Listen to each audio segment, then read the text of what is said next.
casi en todos los casos estamos portando los guantes, el instrumental adecuado, pedimos al paciente que vaya abriendo la boca y al momento que ya se inicie con este procedimiento, pues ya nos vamos poniendo en riesgo. Y más aún cuando ya hacemos la intervención misma o el tratamiento correspondiente. Y estamos no solamente nosotros en un contacto directo con el paciente y la cavidad bucal, sino que el resto del consultorio, ¿no? Por las actividades que vamos desempeñando. Entonces, siempre nuestra actividad se centra en una rehabilitación e intervención directa en la boca del paciente, ¿ya? Sea un tratamiento de operatoria dental, sea un tratamiento de endodoncia, sea un tratamiento mucho peor todavía si es cirugía, una simple exodoncia, donde los fluidos bucales están en directo contacto con nosotros, la sangre, ¿no? Y cualquier otra área de nuestra profesión, casi siempre estamos interviniendo. Muy rara vez se acerca un paciente, hacemos una simple consulta, una prescripción y despachamos al paciente. Es muy rara vez. Esa es una diferencia con la parte médica, ¿ya? Es algo que siempre lo he defendido y lo voy a seguir haciendo.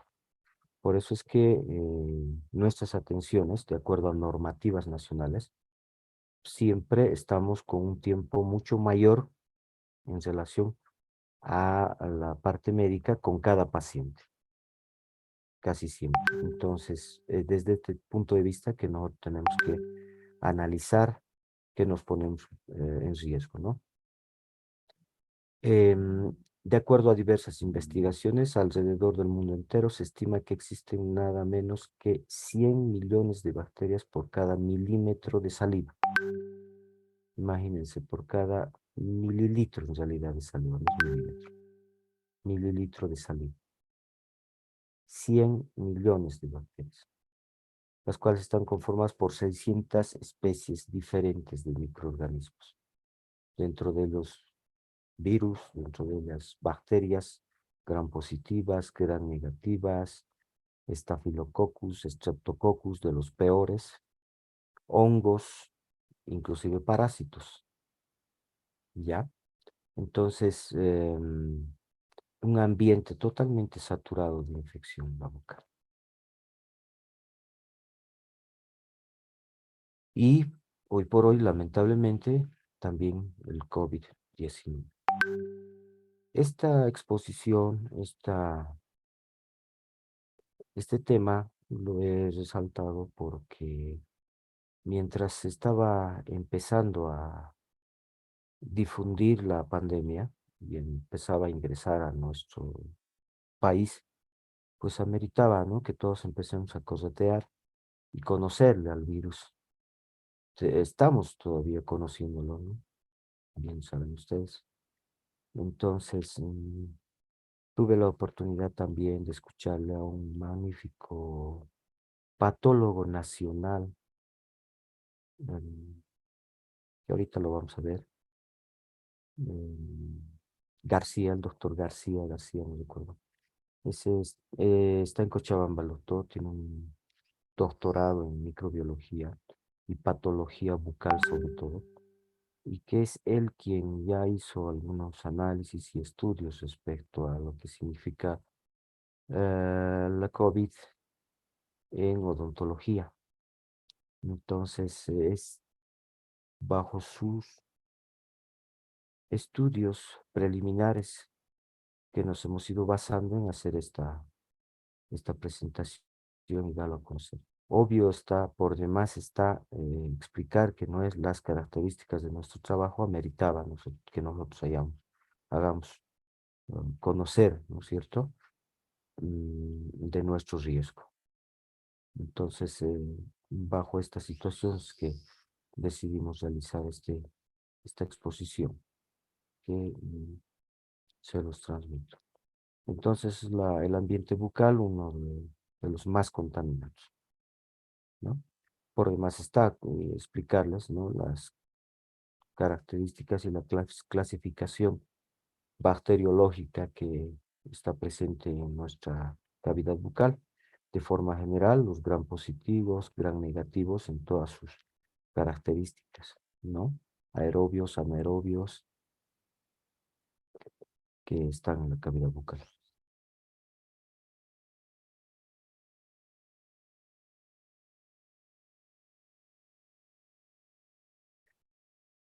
La intervención en tejido dental obliga al uso mínimo de turbina dental en casi todas las especialidades que involucran a la odontología. Operatoria dental, en endodoncia, siempre al hacer la preparación cavitaria, en cirugía, en periodoncia, si han hecho uso del cavitrón, lo mismo siempre va a provocar la proyección de un aerosol.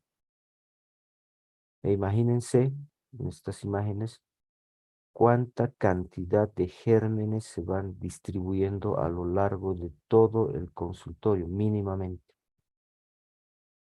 mínimamente, y en extensión, 4 o 5 metros aproximadamente, de manera directa y veloz.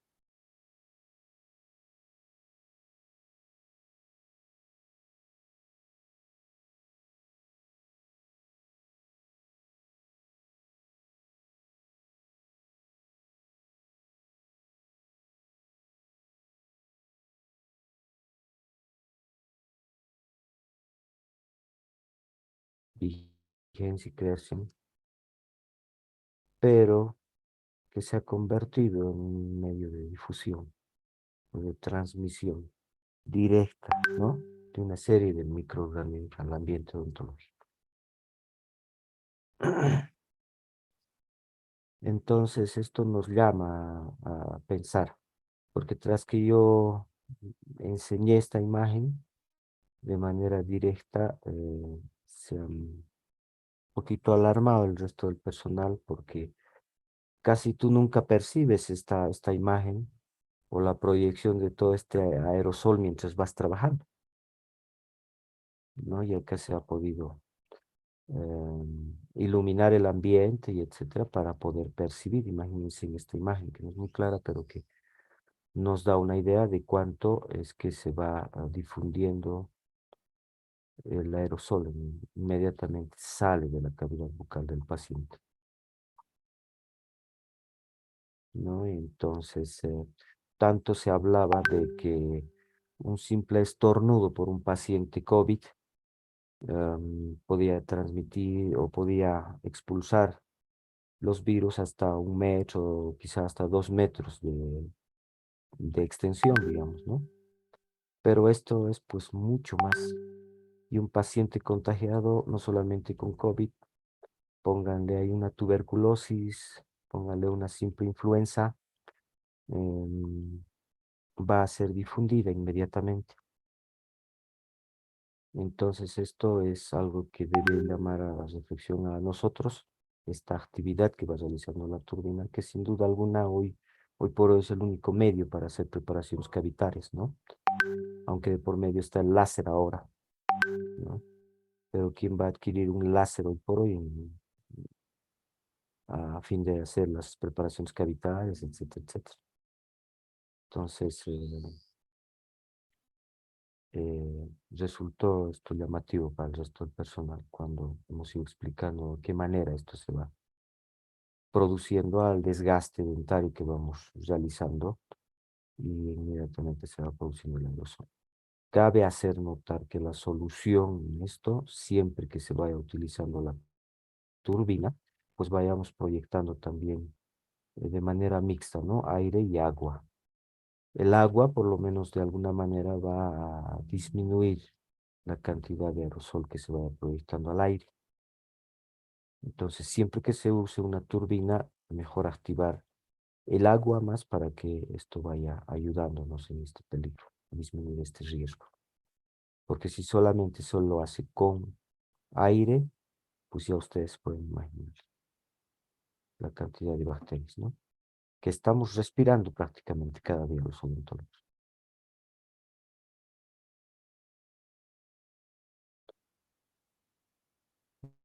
Bien,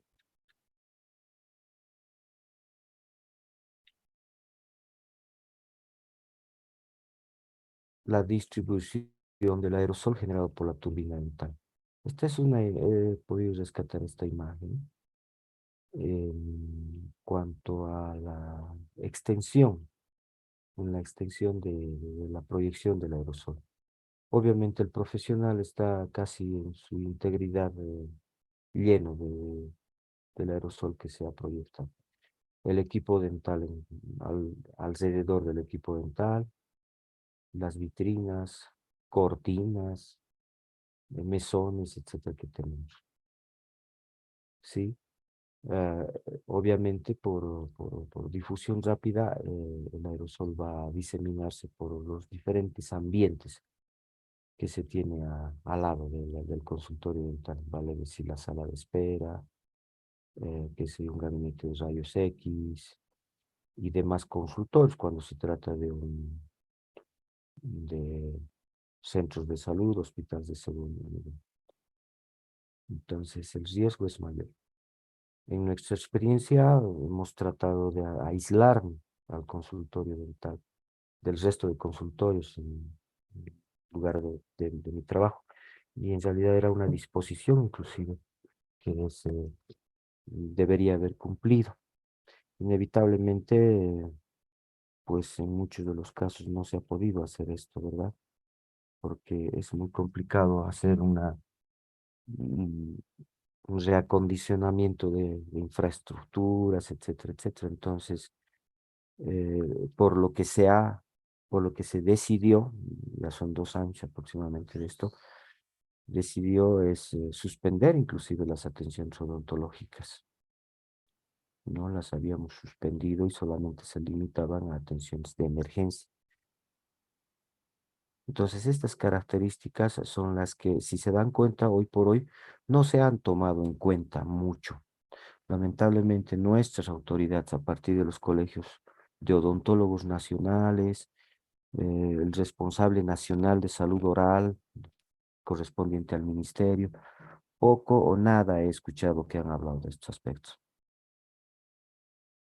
Entonces, tuvimos nomás que estar gritando algunos pocos, sin ser muy bien escuchados, que la atención odontológica, y en este caso el odontólogo, meritaba que sea considerado desde otro punto de vista bajo esta pandemia. Y bueno, lo que yo he pretendido es demostrar lo que hacía el doctor García en este estudio, en el hospital de Salmon Plain, si lo conocen, en la ciudad de Cochabamba. Es que él inmediatamente estaba ingresado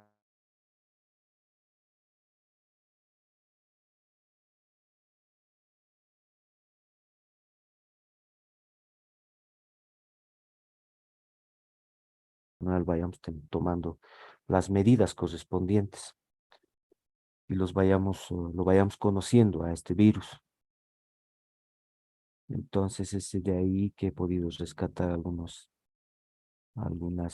diapositivas de él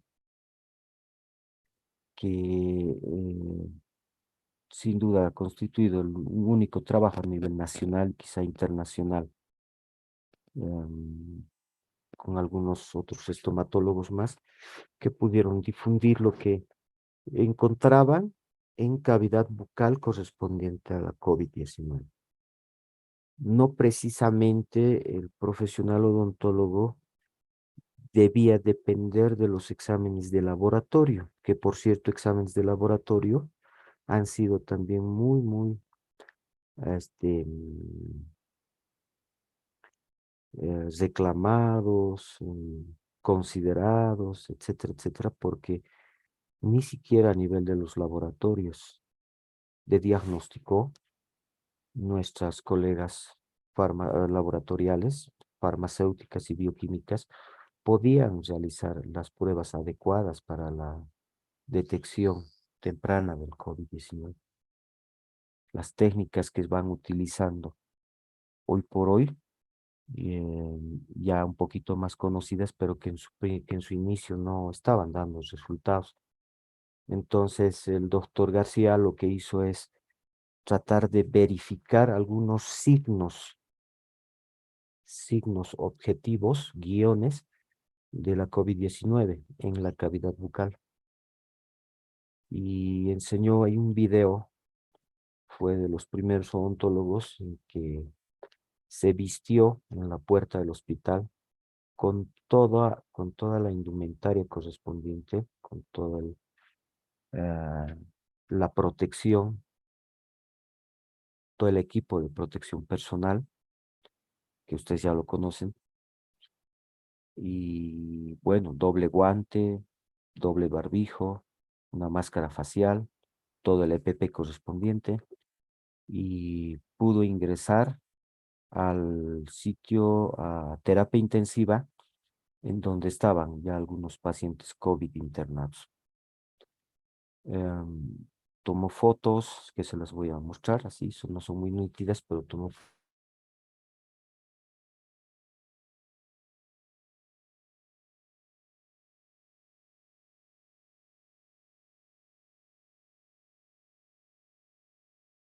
al inicio a fin de determinar que el paciente tenía COVID, porque el resto de pruebas, la antígeno nasal es la que recién se ha implementado, pero el resto de la prueba rápida y etcétera no nos daba una confiabilidad. Y había mucha demanda también, como siempre, de atención odontológica, entonces nadie quería arriesgarse. La presencia del anticuerpo A, que se encontraba disminuida. El anticuerpo A es un anticuerpo que está siempre presente, ¿no? En la cavidad bucal, o la inmunoglobulina.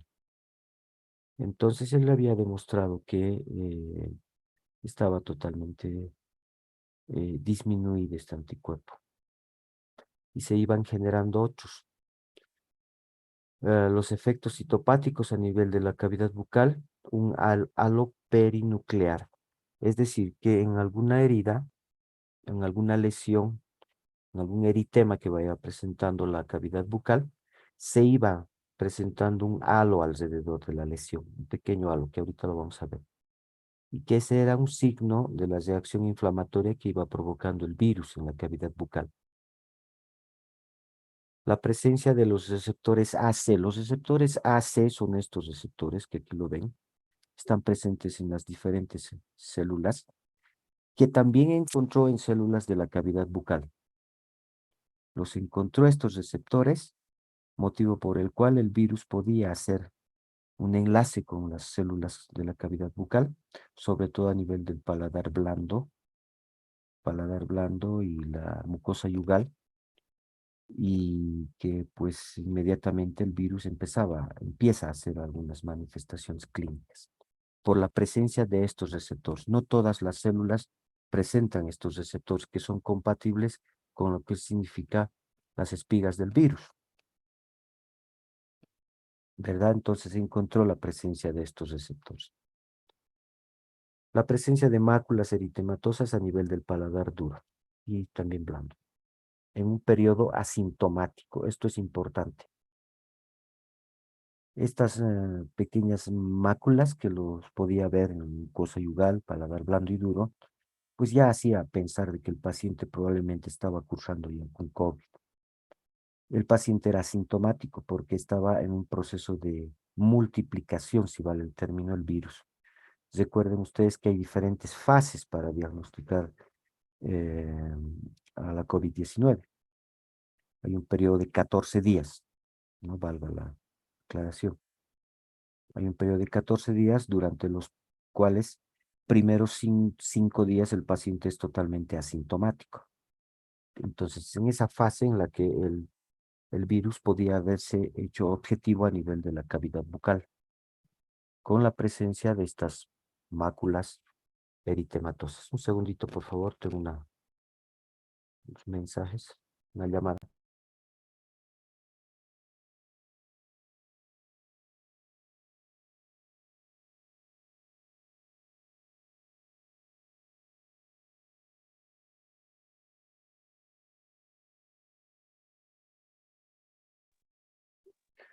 Entonces eran esos los signos que el doctor García había encontrado.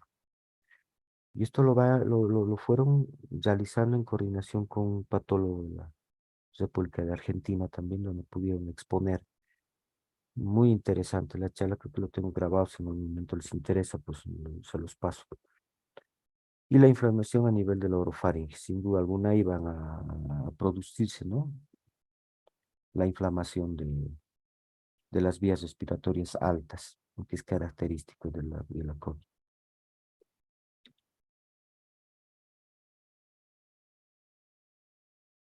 Síntomas bucales, lo que habíamos comentado.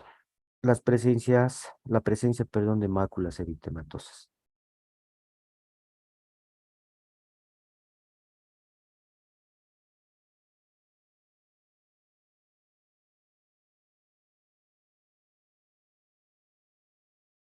Presentes en la cavidad bucal.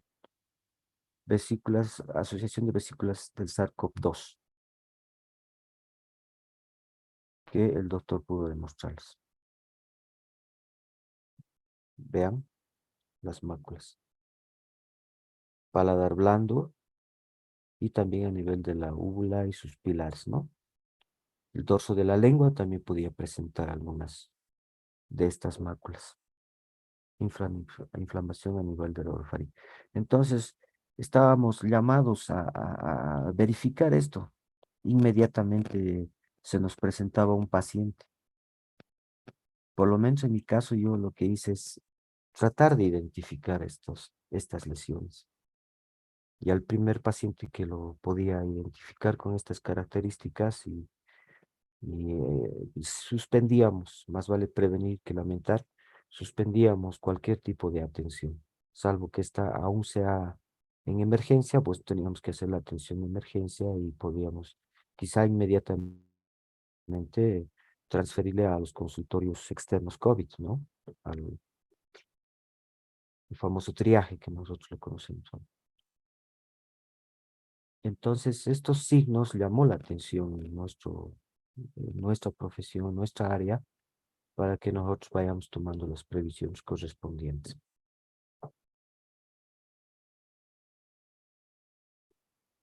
Posterior a estos síntomas, a estos signos, se van presentando obviamente los síntomas característicos y sí, evidentemente se pudo encontrar que muchos pacientes posteriormente ya sean la cefalea, ya sean la disnea, ya sean las fiebres correspondientes y todos los síntomas característicos de la COVID,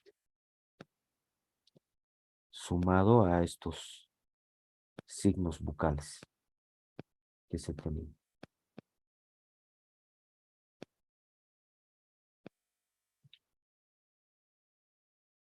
¿Cuál era el recurso para que vayamos aminorando los signos, síntomas y finalmente quizá la carga viral que se podía ir generando en el paciente? Los antisépticos bucales. Y ahí fueron demostrando,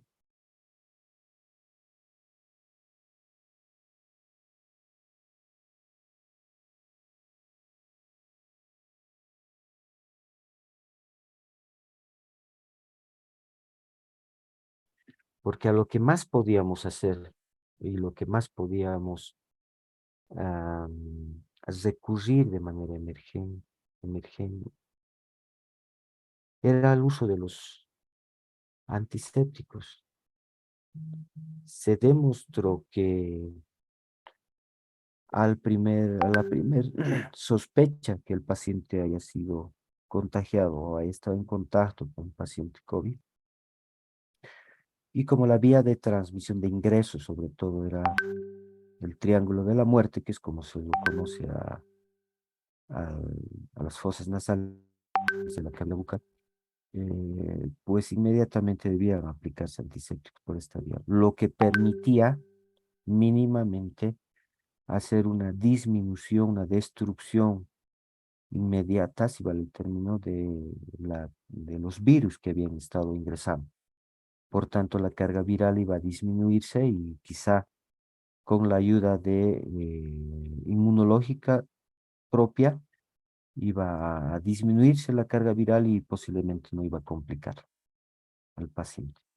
Porque a nivel de la cavidad bucal, ustedes recordarán que todo el mundo decía, es que cuando ingresa, inmediatamente uno puede tomar, comer inmediatamente a fin de introducir finalmente los virus que estaban en las vías digestivas altas hasta el estómago, los intestinos, que es donde tenemos un sistema inmunológico mucho más intenso y ahí podía destruirse, digamos, ¿no?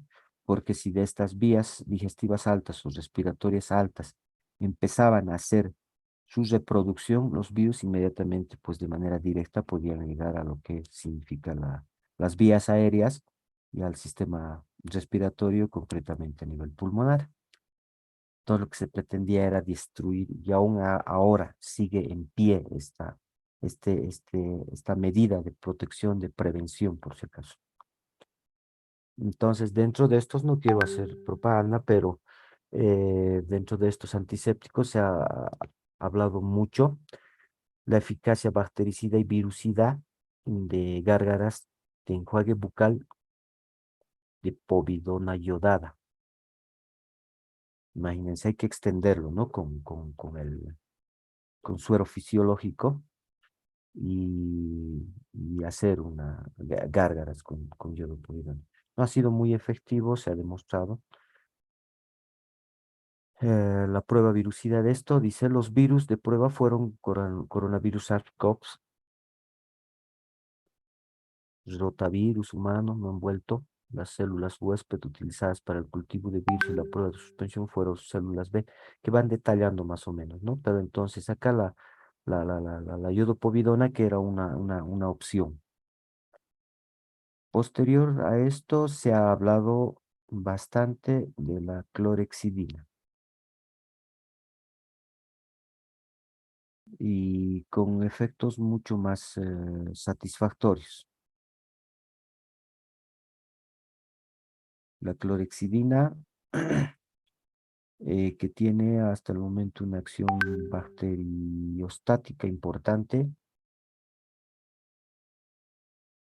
que va a ayudar a la destrucción misma, o por lo menos inhibir el crecimiento de las bacterias, en este caso de virus, ¿no? Los efectos vasodilatadores del nitrito están bien descritos en estudios previos que utilizaban infusiones interarteriales y suplementos dietéticos como el anión. En combinación con el amonio y la clorexidina también se ha visto efectos muy satisfactorios, ¿ya? Y que posteriormente pues se ha quedado nomás demostrado que el uso de la clorexidina ha sido de los mejores antisépticos que se han podido utilizar a fin de destruir o disminuir la carga viral que tenemos. En cuanto a la povidona iodada, el mecanismo de acción penetra la pared o membrana celular. Ustedes no sé si lo conocen, pero bueno, en la estructura del virus tiene una pared, ¿no? Una protección, que se producía una lisis, o se produce una lisis con la povidona iodada. Desnaturaliza las proteínas, inactiva los ácidos nucleicos e inactiva la síntesis de los mismos. Además de desorganizar la pared viral, pues puede ingresar ácidos nucleicos y provocar una lisis, una destrucción total del microorganismo.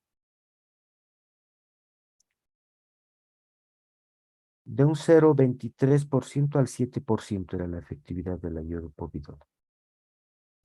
Y había que aumentarlo, ¿no? Con un 10% de agua o 98 ml de agua. La clorexidina al 0,12%, que es lo que se utiliza habitualmente en enjuagues bucales, que habitualmente los vamos utilizando. Y uno de los productos, perdón, además de la clorexidina, se analizó el cloruro de acetilpiridinio, el Listerine, que también es otro antiséptico, y el peróxido de hidrógeno al 3%, agua oxigenada al 3%, perdón.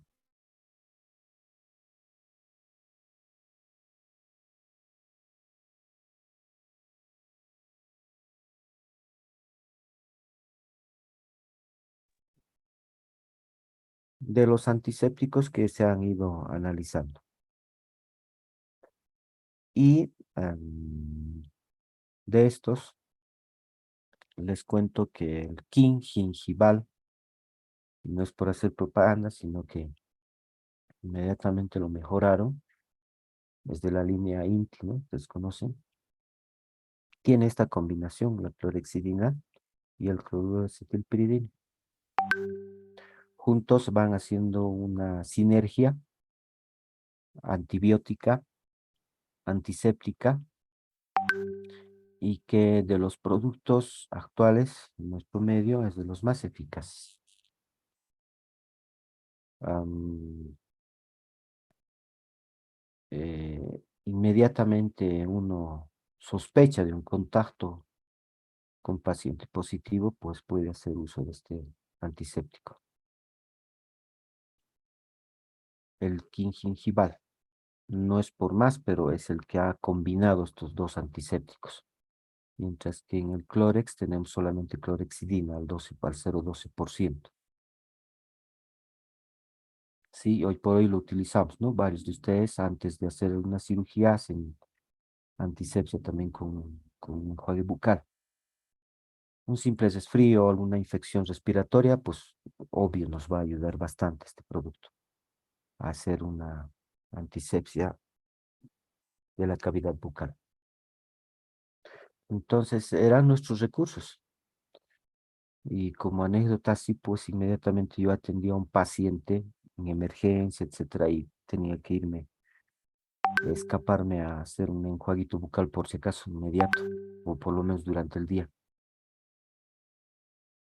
Y quedó demostrado en estos trabajos que han realizado el doctor García y al doctor Ploden, al Cristian Moscovi, algo así, que el uso de la clorexidina y el cloruro de acetilpiridina eran de las mejores combinaciones para realizar una acción bactericida en el trabajo, en lo que significa la COVID-19. Entonces, en razón de esta presentación que pudimos hacerlo, lo estoy tocando de hace 2 años este tema, y inmediatamente pudimos conseguir de que por lo menos en mi institución se empiecen a distribuir el Clórex a todos los trabajadores. Se adquirió y se empezó a distribuir a todos los trabajadores a fin de hacer em, asepsia y antisepsia, ¿no? De la cavidad bucal y como método preventivo. Dentro de estos, también se ha hablado bastante de lo que es el bicarbonato de sodio, y ustedes lo conocen.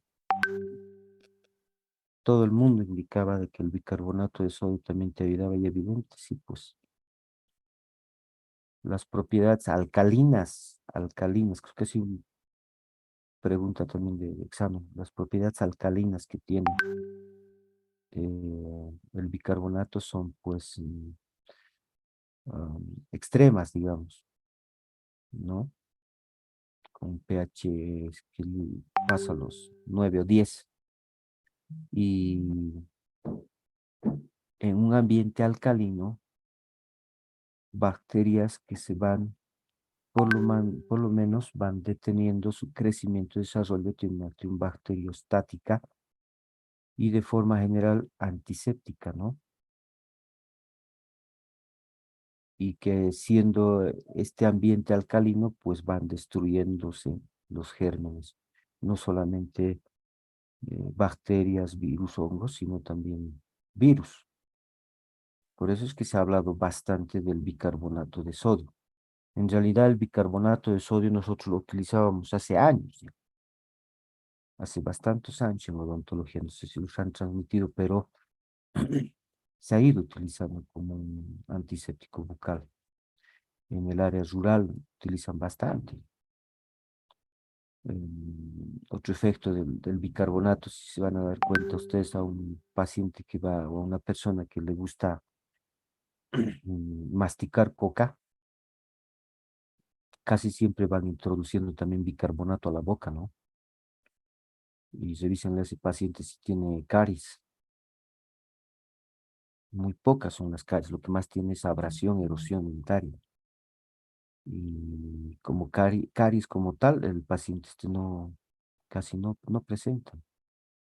Después también la acción del bicarbonato de sodio que constantemente van ingiriendo, no los efectos. Entonces, por eso que justamente tras una exodoncia, por lo menos yo siempre he sugerido alcalinizar el ambiente bucal con bicarbonato, que es un recurso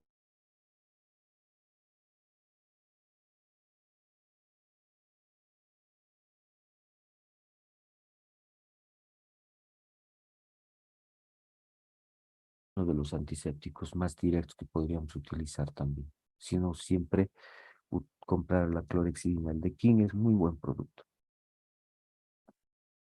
A manera de anécdota también, siempre les transmito con ejemplos lo que por lo menos voy viendo. Por ahí había una paciente que estaba iniciando con una alveolitis en estos días. Pregunto a sus compañeros, ¿le han dado bicarbonato? No, no le hemos dado. O sea, no siempre es una norma, no es obligación dar. Es una más de las recomendaciones, del resto de recomendaciones que se hace al paciente en un exodosis. No a cuidarse, no estar en el sol, esfuerzos físicos, etcétera, etcétera, etcétera. Es una más entonces como método preventivo a que se evite infecciones o prevengamos infecciones postquirúrgicas. Ya, entonces también se aplicaba en esto de lo que es la prevención a COVID. ¿Sí? Entonces, creo que si lo vamos analizando y si lo vamos viendo desde este punto de vista que he tratado de enfocar a la COVID-19 y la relación que tiene con odontología, pues va despertando interés, bastante interés, por lo menos a nosotros bastante cuando empezó la famosa pandemia, porque realmente era un caos total que hemos tenido la oportunidad de vivirlo y se los transmito y que vamos a seguir viviendo.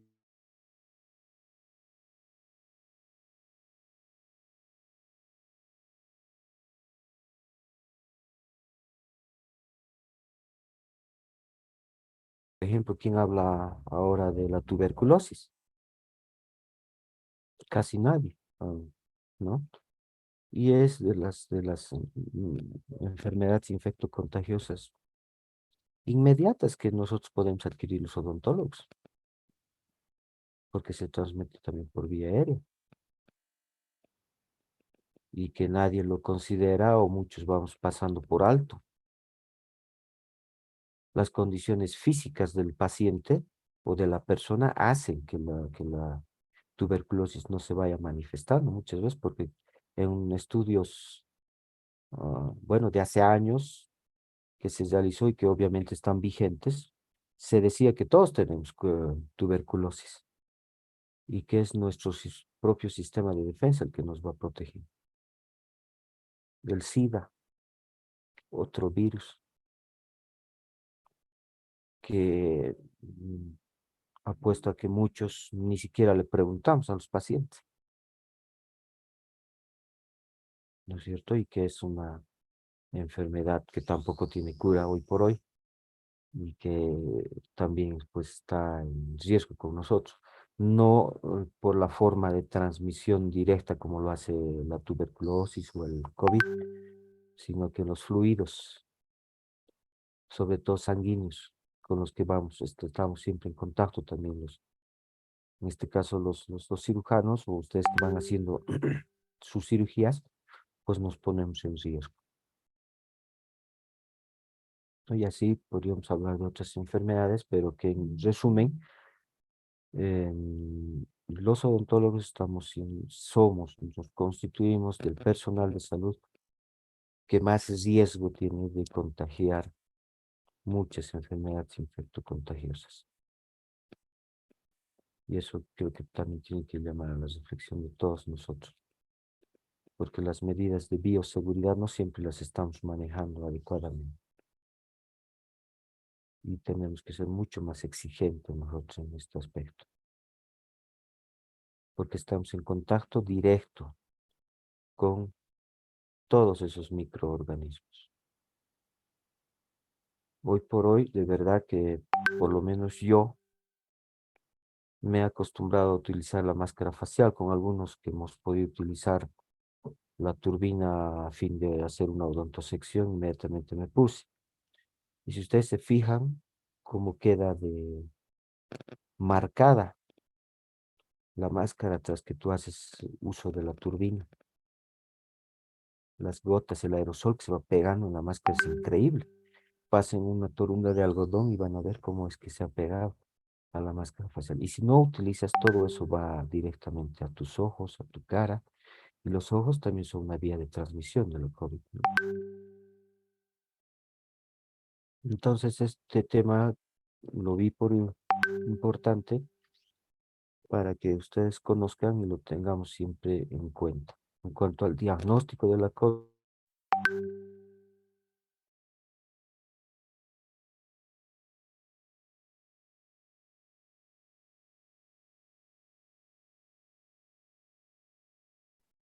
directos que X o Z persona puede tener de contagiarse, cuánto tiempo es asintomático, cuánto tiempo es sintomático, a partir de los 5, 6, 7 días va siendo sintomático, con los síntomas característicos de cefalea, tos, resfrío, rinitis, etcétera, las carrasperas que van presentando los pacientes y tiene un periodo aproximado de 14, hasta el día 14 aproximadamente, es que es muy sintomático.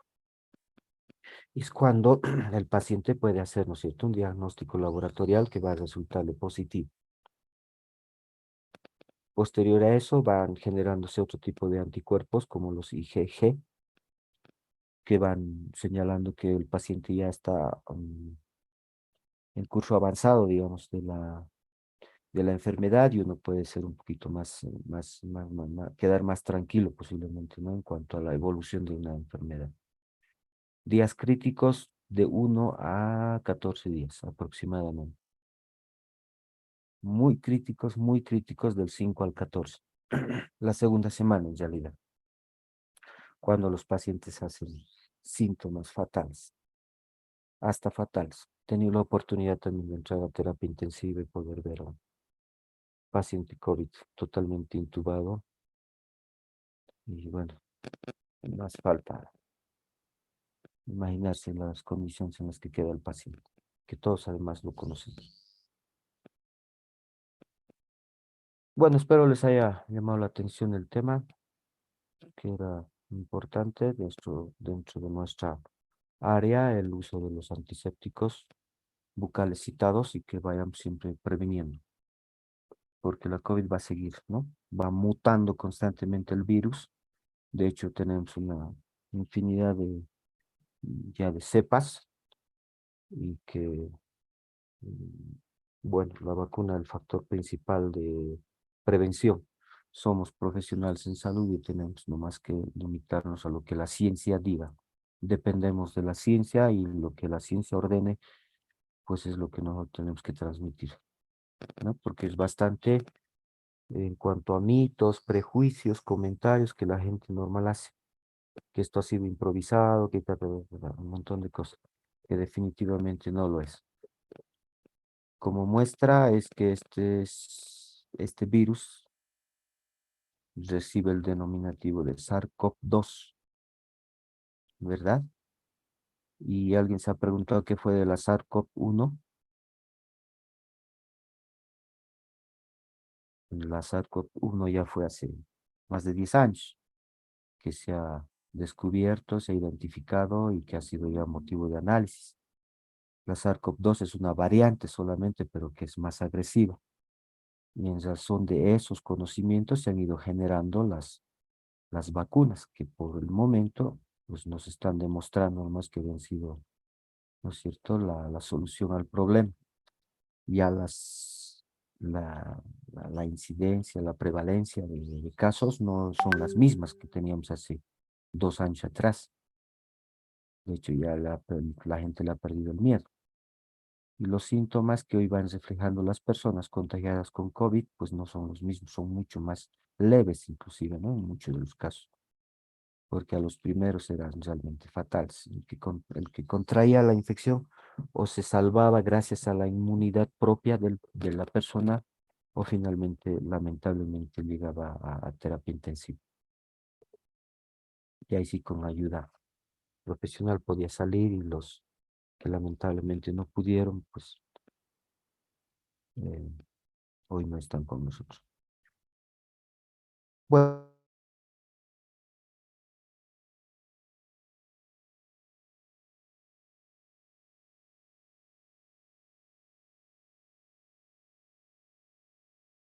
sus trabajos en grupo para ir preparando y vayan previniendo con material y todo lo que corresponde, ¿ya? Que tengan un buen día, amigos.